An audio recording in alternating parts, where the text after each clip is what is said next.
Getting to what you do when you implement an ESG system, and we'll get into more detail on this in future webinars, but what I found in my experience is that the merits of an ESG management system have to be tangible and practical. We can spend a lot of time in the world of theory in this work, and we can spend a lot of time academically debating sort of the merits of ESG and the materiality of different disclosures in the ESG world. But fundamentally, real people have to roll out ESG systems and processes in real companies, and they have to do so in a way that is woven into their day-to-day work.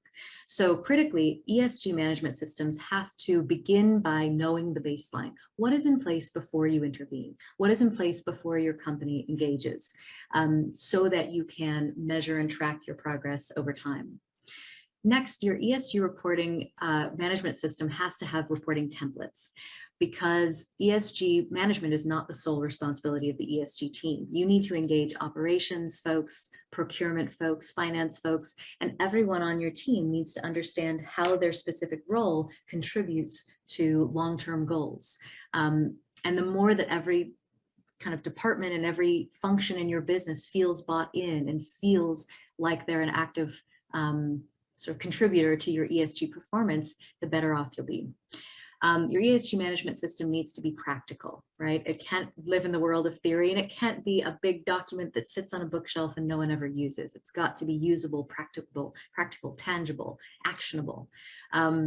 And it must interface with your existing investment process. If you're an asset manager and your life is kind of dominated by the raise, structuring and originating deals, deploying capital, holding, and then exit, then your ESG systems have to mirror that investment process. Likewise, at a portfolio company, in whatever way you draw out or roll out your process as a business, your ESG processes have to mirror and buttress those. It has to be easy to use.